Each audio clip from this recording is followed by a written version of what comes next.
Ndasuamba mfana ma. Hello?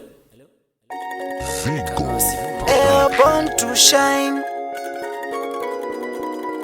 Rocky Viwa ya say Chizuka. I know. Mash it up. Baby kupa waro wa kuti nyanya. Ajizi kupa vambamba. Shinoda uripo. Nijiwone sana shiripo. Kuro wa kuti nyanya. Ajizi kupa vambamba. Shinoda uripo. Nijiwone sana shiripo. Wakayenda uchiti uchatoka. Ndamirira ndaringenzira. Hakuna anombondida tezva unoita ndakuzviona iko zvino usipo ndadzidza. Mazuva wanda ndiri ndega zvichafaya. Baby kupa warova kuti nyanyanya. Hazvisi kumbofambamba. Zvinoda uripo tichionesana zviripo. Kurova kuti nyanyanya. Hazvisi kumbofambamba.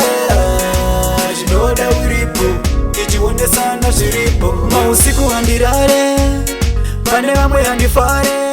Wakabata muvharo wangu ndiwe chete zvese zvangu. Ndinozosmaila wanditumirawo picture pa WhatsApp. Uchigeza mangwanani kauri mutabu. Unouya rini?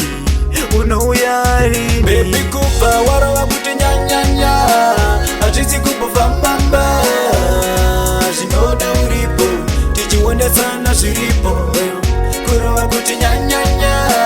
Hazvisi kumbofambamba. Zvinoda uripo tichionesana zviripo. Wakayenda uchiti uchadzoka.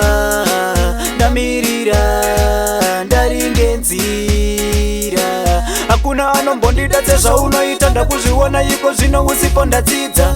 Mazuva wanda ndiri ndega zvichafaya. Baby kupa warova kuti nyanyanya. Hazvisi kumbofambamba. Zvinoda uripo tichionesana zviripo. Kurova kuti nyanyanya. Hazvisi kumbofambamba. Zvinoda uripo tichionesana zviripo. Ndasuamba mfana ma.